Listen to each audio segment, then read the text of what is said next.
আসসালামু আলাইকুম। সম্মানিত চাকরি প্রার্থী ভাই বোনেরা সকলে কেমন আছেন? আশা করি আলহামদুলিল্লাহ সকলে ভালো আছেন। আমি আপনাদের আলহামদুলিল্লাহ ভালো আছি। আমরা ইতিমধ্যে ২৪টি ক্লাস করেছি। আমরা আজকে ২৫ নাম্বার ক্লাস করব ইনশাল্লাহ। আমরা কোরআন অংশ শেষ করেছি। আমরা হাদিস অংশের কিতাবুল ঈমানের উপর গুরুত্বপূর্ণ সংক্ষিপ্ত প্রশ্ন আলোচনা করতেছিলাম।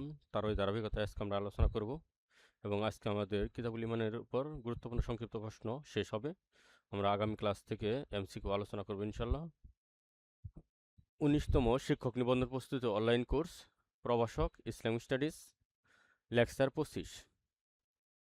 আমরা ইতিমধ্যে কোরআন অংশ শেষ করেছি। আমরা হাদিস অংশের আলোচনা করতেছিলাম। তারই ধারাবাহিকতায় আজকে আমরা কিতাবুল ঈমান আলোচনা করব। আর আজকে আমাদের কিতাবুল ঈমানের গুরুত্বপূর্ণ সংক্ষিপ্ত প্রশ্নের শেষ ক্লাস, কারণ ইতিমধ্যে আমরা ৩ থেকে ৪টি ক্লাস করেছি। আমরা আগামী ক্লাস থেকে কিতাবুল ঈমানের উপর এমসিকিউ আলোচনা করব। তাহলে আজকে আমাদের কিতাবুল ঈমানের উপর ধারাবাহিকতায় যে প্রশ্নটি, প্রথম যে প্রশ্নটি সেটা হলো জাকাত বন্টনের খাত কয়টি? আমাদের প্রথম যে প্রশ্নটি, সেই প্রশ্নটি হলো যে জাকাত বন্টনের খাত কয়টি? আজকের আমার প্রথম প্রশ্নটি হলো জাকাত বন্টনের খাত কয়টি? আমরা জানি সূরা তওবার ৬০ নম্বর আয়াতে আল্লাহ তাআলা বলেন, ইন্নামাস সাদাকাতু লিল ফুকারাই ওয়াল মাসাকিন ওয়াল আমিলিনা আলাইহা ওয়াল মুআল্লাফাতি কুলুবুহুম ওয়া ফির রিকাবি ওয়াল গারিমিনা ওয়া ফিস সাবিলিল্লাহি ওয়া ইবনুস সাবিলি ফারিদাতু মিনাল্লাহি ওয়াল্লাহু আলিমুন হাকিম। আমরা জানি যে সূরা তওবার ৬০ নম্বর আয়াতে আল্লাহ তাআলা জাকাত বন্টনের ৮টি খাতের কথা উল্লেখ করেছেন। তাহলে আমাদের প্রথম যে প্রশ্নটি ছিল সেটা হলো জাকাত বন্টনের খাত কয়টি? তাহলে আমরা বলতে পারি জাকাত বন্টনের খাত ৮টি। জাকাত বন্টনের খাত কয়টি? জাকাত বন্টনের খাত হলো ৮টি, কারণ আমরা জানি সূরা তওবার মধ্যে আল্লাহ তাআলা ৮টি খাতের কথা উল্লেখ করেছেন। ২ নম্বর প্রশ্ন, জাকাত বন্টনের খাতগুলো কি কি? আমরা জানি সূরা তওবার ৬০ নম্বর আয়াতে যে ৮টি খাতের কথা বলা হয়েছে, সেখানে ১ নম্বরে বলা হয়েছে ইন্নামাস সাদাকাতু, তোমাদের জন্য সদকা করা বা জাকাত বন্টন করার কথা বর্ণনা করা হলো। অবশ্যই বর্ণনা করবো কাদের মধ্যে? লিল ফুকারাই, ফকিরদের মাঝে। তাহলে ১ নম্বর হলো যে ফকিরদের মধ্যে। ২ নম্বরে অল মাসাকিন, মিসকিনদের মধ্যে। ফকির এবং মিসকিন এক নয়, ফকির এবং মিসকিনের মধ্যে বেশ কিছু পার্থক্য রয়েছে।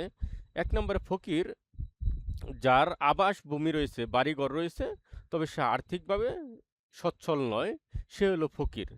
আর মিসকিন যার সহায় সম্বল, বাড়িঘর কিছুই নেই, তাকে বলা হয় মিসকিন। তাহলে ফকির হলো যার নিজস্ব বাড়িঘর রয়েছে, তবে আর্থিকভাবে সে একেবারে দরিদ্র। ঠিক আছে, সে হলো ফকির যার আর্থিক স্বাবলম্বন একেবারেই কম। আর মিসকিন হলো যার আর্থিক কোনো সহায় সম্বল বা অর্থ সম্পদ বা কোনো প্রকার বাড়িঘর বা কিছুই নেই, একেবারে নিঃস্ব, তাকে বলা হয় মিসকিন।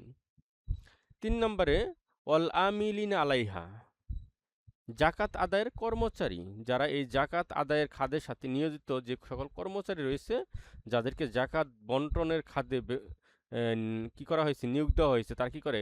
জাকাত সংগ্রহ করে, জাকাত বিতরণ করে এবং তারা জাকাত হিসাব করে। এখন জাকাত আদায়ের সাথে নিয়োজিত যত কর্মচারী রয়েছে তাদেরকে এর থেকে অর্থ দেওয়া যাবে বা তাদেরকে জাকাত দেওয়া যাবে। ৪ নম্বরে অল মুআল্লাফাতি কুলুবুহুম, মানুষের মনকে আকর্ষণ করার জন্য, মনোযোগ আকর্ষণ করার জন্য জাকাত দেওয়া। সেটা হতে পারে অমুসলিম, আমরা এক্ষেত্রে আমরা নও-মুসলিমদেরকেও জাকাত দিতে পারবো, নও-মুসলিম বা অমুসলিমদেরকেও দিতে পারবো। কারণ হলো অমুসলিমদেরকে এই উদ্দেশ্যে দেওয়া যাবে যে সে যদি এই জাকাত প্রাপ্ত হয়ে যদি সে ইসলামের দিকে মনোযোগ আকর্ষণ হয়, সে যদি ইসলামের দিকে ধাবিত হতে হয়, তাহলে তাকে জাকাত দেওয়া যাবে। কারণ অল মুআল্লাফাতি কুলুবুহুম, যে মন আকর্ষণ করার জন্য, মনোযোগ আকর্ষণ করার জন্য জাকাত দেওয়া, সেই ক্ষেত্রে অন্য ধর্মের লোকদেরকেও দেওয়া যাবে ইসলামের প্রতি আকর্ষণ করার জন্য। তাহলে ৪ নম্বর ছিল আমাদের মনোযোগ আকর্ষণ বা নও মুসলিমদের জন্য বা অন্য ধর্মের লোকদের জন্য দেওয়া যাবে মন আকর্ষণ করার জন্য। ৫ নম্বর হলো ফির রিকাবি, কিতদাস, অল গারিমিনা। ঠিক আছে, তাহলে ৫ নম্বর হলো কিতদাস বা বন্দি, যারা কি রয়েছে কোনো যুদ্ধের ময়দান থেকে তারা বন্দি হয়েছে অথবা কারো অধীনে রয়েছে, গোলাম, এরাদেরকেও জাকাত দেওয়া যাবে। ৬ নম্বরে অল গারিমিনা, ঋণগ্রস্ত ব্যক্তি। কোনো ব্যক্তির যদি ঋণ থাকে, কোনো ব্যক্তি যদি ঋণগ্রস্ত হয়, তাহলে তার ঋণ পরিশোধের জন্য জাকাতের অর্থ ব্যয় করা যাবে। 7 নম্বরে অফিস সাবিলিল্লাহ, আল্লাহর রাস্তায়। এখানে আল্লাহর রাস্তা বলতে যুদ্ধ বা কোনো আল্লাহর রাস্তায় বলতে যে কোনো প্রকার আল্লাহ সন্তুষ্ট হয় এমন কোনো কাজ জন্য, যেমন যুদ্ধের ক্ষেত্রে হতে পারে কোনো রাস্তাঘাট সংস্কার, হতে পারে কোনো পানির পাম্প তৈরি করা, যে কোনো এক কথায় আল্লাহ সন্তুষ্ট হয় এরকম কোনো কাজ যেটা আল্লাহর রাস্তায় বা আল্লাহর সন্তুষ্ট চিত্তে দেওয়া। 8 নম্বর হলো ওয়া ইবনিস সাবিল, মুসাফির যার কি নিজস্ব বাড়িঘরে অনেক সম্পদ রয়েছে কিন্তু সে ভ্রমণরত অবস্থায়, মুসাফির অবস্থায়, এই মুহূর্তে তার নিকট কোনো অর্থ নেই, এরকম ব্যক্তিকেও জাকাত দেওয়া যাবে। ফারিদাতু মিনাল্লাহি, আর এটাই হলো আল্লাহ তাআলার বিধান। আর যা বর্ণনা করা হলো এই 8টি খাত, এই 8টি খাতই হলো আল্লাহ তাআলার বিধান, আল্লাহ তাআলা এইগুলো নির্ধারণ করে দিয়েছেন। আল্লাহু আলিমুন হাকিম, আর আল্লাহ তাআলাই হলো সবচেয়ে মহাজ্ঞানী এবং প্রজ্ঞাময়। তিনি জানেন কোথায় কি করতে হবে, সে সম্পর্কে আল্লাহ তাআলাই খুব ভালো জানেন।